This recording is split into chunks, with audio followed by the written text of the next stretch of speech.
Coach Rhodes here. How has the preseason training sessions gone?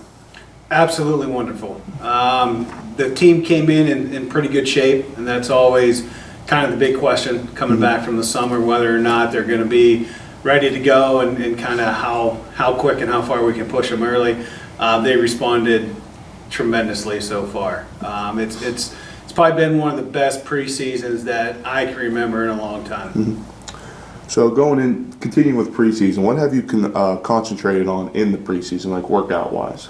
Well, we want to get them back in swim shape. So we've been doing a lot more endurance type training. We're just starting now into getting our speed work in. Spending a lot of time working on technique, doing a lot of different drills, refining strokes just to kind of make sure that we're off and running in the right direction.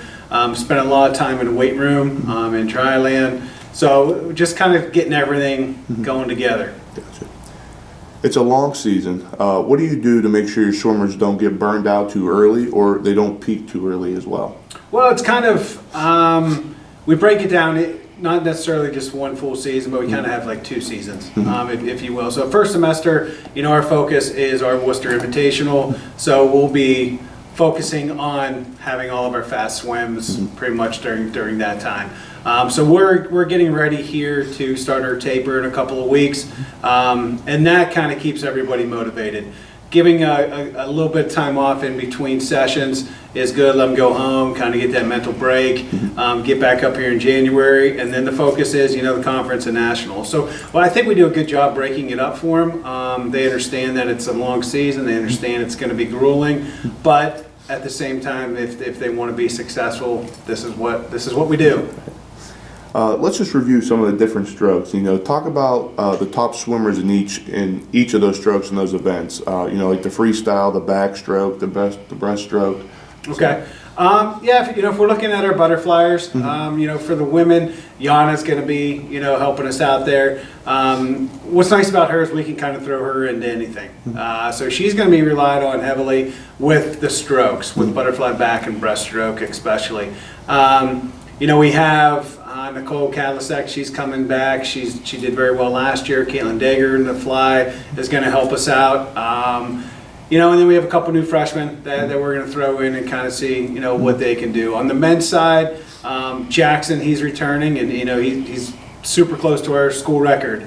So that's something that's pretty exciting. We have a lot of great freshmen that came in this year, and a lot of them can do butterfly. Backstroke, on the women's side, that's probably going to be one of our weaker areas. We're going to rely on one of our freshmen, Lena Mitcho, to kind of help us out there, as well as another freshman, Paige Smith. But again, we can use Yana, we can kind of move people around and give some opportunities to some people to see what they can do. Guys, we're going to be pretty strong with Nick Bradford, Michael Coker, a new freshman, Gerardo Gonzalez, Cole Dorovish. I mean, we have a couple of guys that we can rely on all the time. Breaststroke, that's going to be a pretty strong on both men and women. Yana, is coming back. She's been all conference. Hopefully she can get to NC2As. We have a sophomore who scored last year at the conference meet the 2 breast with Jenna Wyndham, and we have one of our freshmen, Sydney Cade, who's coming in that should be in the top 16 at least in the conference. On the guys' side, we have 3 good guys that came in this year, all around a minute and then the 100, and I'm excited. I'm excited to see what they're going to do.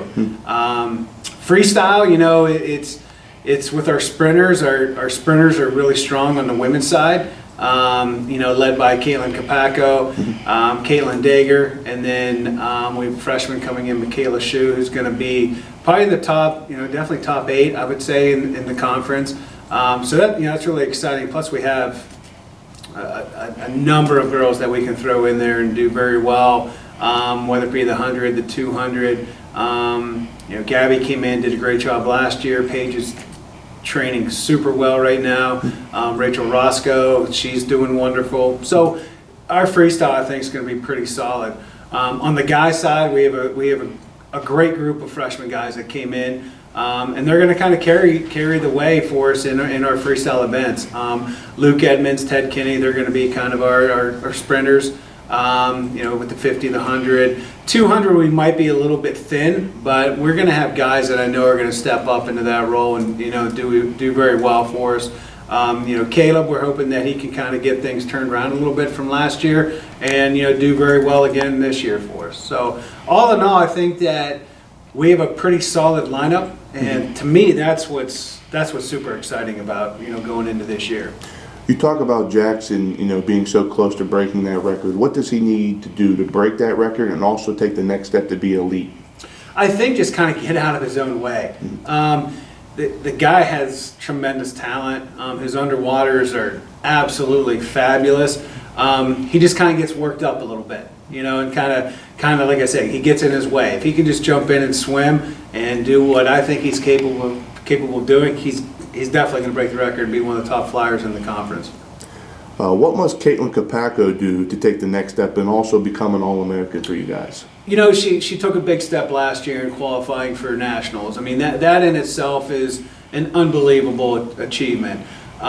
It was a great learning experience for her and for, you know, myself and Kelsey, that, you know, once she got there, you know, it was kind of like, holy cow, here we go type deal.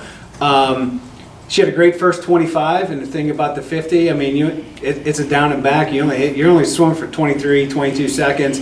There's not much, you know, room for error, and she didn't have a great turn, didn't have a great swim, but a great learning experience.